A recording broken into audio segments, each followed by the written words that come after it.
बिस्मिल्लाहिर्रहमानिर्रहीम। Welcome students, उम्मीद करता हूँ आप सब खैरियत से होंगे। बच्चों, आज हम चैप्टर 11 इलेक्ट्रिसिटी की तमाम असाइनमेंट प्रॉब्लम को सॉल्व करेंगे। स्टार्ट करने से पहले अगर आपने चैनल सब्सक्राइब नहीं किया तो चैनल सब्सक्राइब कर लें ताकि इस बुक के तमाम लेक्चर आपको इजीली मिल जाएं।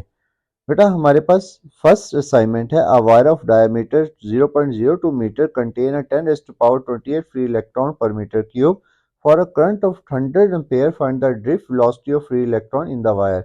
स्टेटमेंट में कहा जा रहा है आपके पास एक वायर है और उसका डायमीटर और फ्री इलेक्ट्रॉन डेंसिटी आपको दे दी गई है।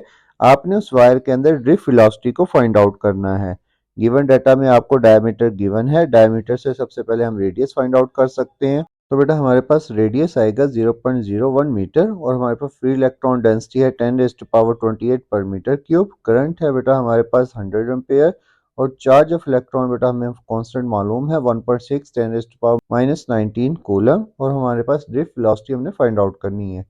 ड्रिफ्ट वेलोसिटी का फार्मूला होता है बेटा हमारे पास v is equal to I divide by N E A, N number of electron, E charge of electron, A area.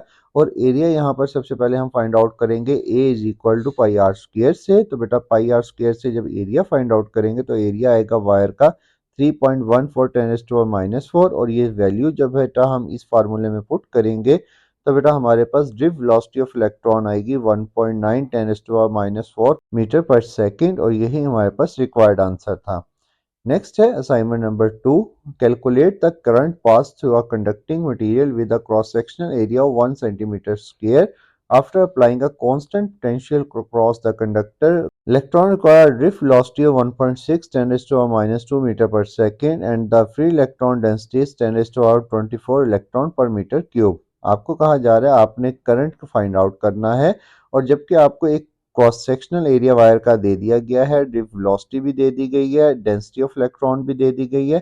Total आपने करंट को फाइंड आउट करना है। क्रॉस सेक्शनल एरिया को सबसे पहले हम मीटर स्क्वायर में कन्वर्ट करेंगे सेंटीमीटर स्क्वायर से। तो बेटा हमारे पास वैल्यू आएगी 1 × 10⁻⁻4 मीटर स्क्वायर। ड्रिफ्ट वेलोसिटी है 1.5 10⁻⁻2 मीटर पर सेकेंड। फ्री इलेक्ट्रॉन डेंसिटी है 10⁻24 इलेक्ट्रॉन पर मीटर क्यूब। और हमारे पास चार्ज ऑफ इलेक्ट्रॉन 1.6 10⁻⁻19 कूलम।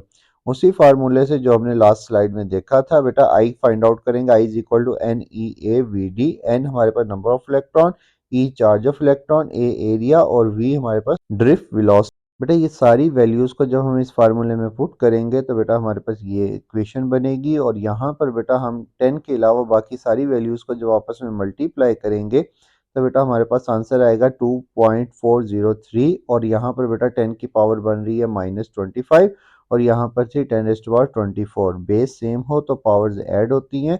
तो -25 + 24 ये -1 आएगा। तो बेटा हमारे पास आंसर आएगा करंट का 0.2403 एम्पियर और यही हमारे पास रिक्वायर्ड आंसर था। नेक्स्ट असाइनमेंट नंबर 3 है हमारे पास। A wire with a length of 10 metre has a resistance of 100 ohm. If the wire is stretched so that the length is increase to 3 times the original length, calculate the new resistance of wire. आपको कहा जा रहा है अगर length 3 time increase हो जाए तो बेटा आपने रेजिस्टेंस फाइंड आउट करनी है, जबकि ओरिजिनल लेंथ आपको 10 मीटर दी गई है, ओरिजिनल रेजिस्टेंस भी आपको दी गई है 100 ओहम। इनिशियल लेंथ हमारे पास 10 मीटर है, इनिशियल रेजिस्टेंस 100 ओहम्स है। फाइनल लेंथ 3 टाइम इंक्रीज करेंगे तो बेटा 30 मीटर। रेजिस्टेंस R2 हमने फाइंड आउट करनी है। हमें पता है जैसे जैसे लेंथ इंक्रीज होती है रेजिस्टेंस भी बढ़ती चली जाती है। The resistance of wire is directly proportional to its length. तो बेटा हमारे पास इसका रिलेशन बनेगा R2 divide by R1 is equal to L2 divide by L1। यहाँ से R2 की वैल्यू निकालेंगे तो R2 is equal to R1 multiply by L2 divide by L1। यहाँ पर इन तीनों की वैल्यूज जब हम यहाँ से पुट करेंगे तो बेटा R2 की वैल्यू आएगी 300 ओहम्स और यही हमने फाइंड आउट करना था। बेटा हमारे पास नेक्स्ट असाइनमेंट है असाइनमेंट नंबर 4। सबसे इंपॉर्टेंट असाइनमेंट है, जरा गौर से सुनिएगा। Calculate the cost of electricity for a month if the following devices are used. आपने बेटा cost of electricity find out करनी है और आपको 3 चीज़ें दी गई हैं जो हमारे पास पूरे मंथ में यूज़ होती हैं। पहली चीज़ है बेटा हमारे पास 10 बल्ब हैं, जो एक बल्ब है वो 40 वाट का है और 10 घंटे डेली वो चलते हैं। 40 ट्यूब लाइट्स हैं हमारे पास 25 वाट की हैं और हमारे पास 10 घंटे डेली चलते हैं। 10 रेफ्रिजरेटर हैं, एक रेफ्रिजरेटर 250 वाट का है और 24 आवर्स डेली चलते हैं बेटा। और एक यूनिट की जो प्राइस है वो 50 रुपीज़ दी गई है। सबसे पहले आपने गिवन डाटा लिखा, नंबर ऑफ बल्ब 10 है, पावर कितनी है 40 वाट, टाइम कितना है 10 आवर्स। इन तीनों को लिखने के बाद बेटा ये हमारे पास गिवन डाटा है। सबसे पहले हम इन तीनों की separate separate energy find out करेंगे और फिर टोटल एनर्जी निकालने के बाद फिर हम उसकी कॉस्ट को फाइंड आउट करेंगे। सबसे पहले बल्ब की जो एनर्जी है बेटा 10 बल्ब थे, 40 वाट के थे और 10 घंटे डेली चलते हैं, तो बेटा हम इसको जब डिवाइड करेंगे 1000 के साथ तो बेटा ये हमारे पास आएगा 4 किलोवाट आवर्स। और इसी तरह ट्यूबलाइट्स 40 ट्यूबलाइट थी, 25 वाट की थी और 10 घंटे डेली चल रही थी, इसको भी 1000 से डिवाइड करेंगे तो बेटा ये आ जाएगा 10 किलोवाट आवर्स। और इसी तरह रेफ्रिजरेटर 10 रेफ्रिजरेटर थे, 250 वाट के थे और 24 घंटे डेली चल रहे थे, तो बेटा ये हमारे पास आ जाएगा 60 किलोवाट आवर्स। अब बेटा हमारे पास तीनों की टोटल एनर्जी आ गई, तो बेटा इन तीनों को ऐड करेंगे तो बेटा ये बनेगा 74 किलोवाट आवर्स। और कॉस्ट निकालने के लिए बेटा टोटल एनर्जी को नंबर ऑफ डेज और multiply by cost of 1 unit से जब हम मल्टीप्लाई करेंगे तो बेटा हमारे पास आंसर आएगा 1,11,000 रुपीज। तो बेटा यही हमारे पास रिक्वायर्ड आंसर था। नेक्स्ट असाइनमेंट है बेटा assignment number 5, find the current through register R1 and R2 in a 2 loop circuit with E1 10 volt, E2 6 volt, R1 2 ohms, R2 1 ohms।